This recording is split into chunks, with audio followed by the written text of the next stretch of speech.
In this clip, you will learn how to create a 3D text using the Polygon Type tool. Alright, so let's go to the Create menu and select Type. As soon as you do that, you can see that you have a new type mesh appearing in your outliner, and you can see this 3D type geometry in your viewer. Now, the first thing I'd like to do here is to change the text. For that, I'll first make sure the text is selected, and in the Attribute Editor, I will look for the Type 1 tab. Here, in this window, I can type any text I want. Alright, I'll go ahead and type some text. And if you want to have multiple lines, you can just use the return key. Okay, it's maybe a bit cheesy, but we just need some text for this course, so write whatever you want in there. We can now modify it like in any other softwares. I can choose here the fonts. Let's use here Prestige Elite STD. You can choose the one you want. I'm choosing this one to make sure anyone has it on his computer, but really, it doesn't matter. This font here comes only in bold, but with other fonts, you could choose the style as well here. Here I can align my text, and here, like in many software, you can adjust the scale, the tracking, the kerning and leading, and if you had a space, you can adjust the width of the spaces. Okay, I will remove that space for now. So as you can see, it's pretty neat because everything is updating in real time. Now, another cool thing here is that I can adjust each letter separately using the Type Manipulator button here. I just have to select the letter in the viewer and I can scale it or move it. When you're done, click again on that button. Down here, we have the possibilities to generate some text. We won't use that in this course, but let's have a quick look. Here, you can generate the frame number, the scene time, some random texts, and here's some animated text. If I double click here, I can create a new text for the first frame, and then create a new text which will change at frame 10. Now, if I scroll my playhead on my timeline, I can see that my text changes at frame 10. Finally, here, you can as well generate text using a Python function down here. I will switch back the generator to off to get back to my original text. Now, there are a couple of other tabs that I'd like to go through with you. The more important to me is the geometry one, and we'll talk about it a little bit later. For now, let's have a very quick look at the animation tab. Here, you can easily animate the position, the scale, and the rotation of your different characters through the time. Let's adjust the position here to 10 in the X, and I will then click on Set a keyframe.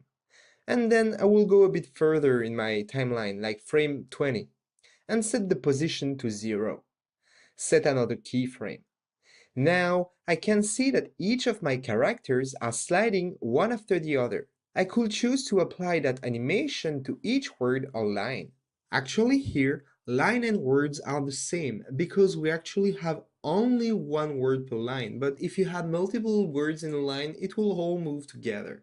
You have down here several parameters to adjust a bit your animation. In this course, I don't want to use the type animation, so we'll just untick the Animate checkbox. I won't go too deep about this texturing tab here, because I prefer another method that we'll see a little bit later.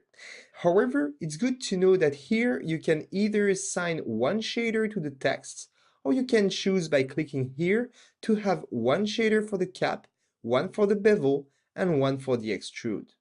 For now, I will revert back to the single shader mode. Now, the last but not least tab, the Geometry tab. And this one is very important because it controls the aspect of the geo. If I go under the mesh settings here, I can adjust the details of the curve. Here, I can filter points which will be too close from each other. I can filter them by using the angle distance or by the distance itself. Here, for instance, If I go to Display, Heads-Up Display, then Polycount, I can display the number of vertices in my scene. If I check the filter by distance, I can see that some vertices disappear. It could be a good optimization. However, be careful, because it can change the look of your type. So in my case, I will leave it unchecked. Now, you can here delete the caps, and here create a spline of your text, to use it for instance to animate something along the curve or create another geo from it. Here, I don't need that, so we'll delete it from my outliner here. Let's go back to my type. Select the geo again and go in type 1. I want the caps here, so let's uncheck this option. Here is a very important tab, the deformable type.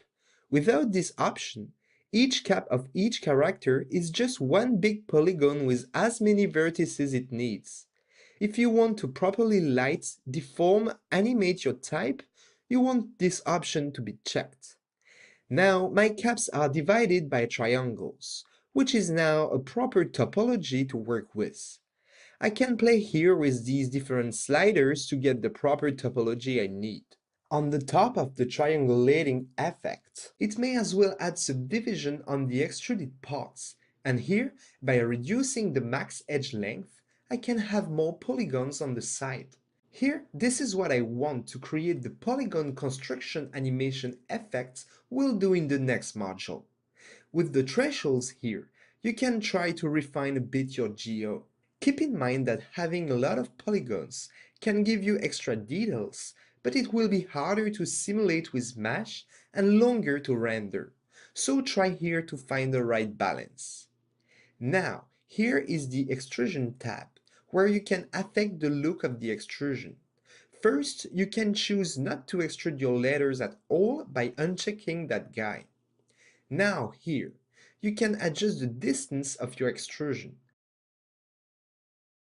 The extrude offset here doesn't do anything, but this is because we are using a flat curve to extrude. If I'm using one of these profiles and now turn on the extrude offset, I can now totally influence, using this curve, the look of my extrusion.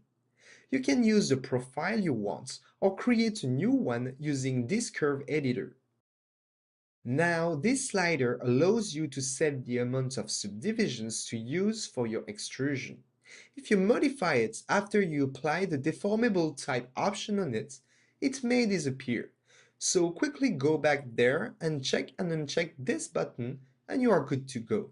Finally, down here, you can add some bevels to your text. Check that box and here you are.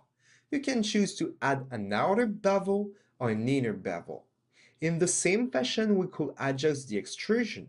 Here we can adjust the bevel according to a curve. By selecting a profile like that, and same thing, you can as well adjust a profile as you want with this option. In our case, let's add a small inner bevel. Revert the bevel profile to default, the bevel distance to 0.0440, the bevel offset to 0.0252, and the bevel division to 4. That way, we applied bevel only on the front caps. We could do the same on the back caps as well, but in our shots we won't see it, so we won't do it. Okay, sometimes playing with bevels could make the deformable type disappear as well. So, as we did before, go back up there and check and uncheck this option again. Now, the cool thing is that if I still want to modify my text after I did all these changes, I sure can. And it will take all these new parameters. But I will keep my hype and trendy for this course and I will end this clip here. In the next clip, you will learn how to import vector files directly from other software like Illustrator.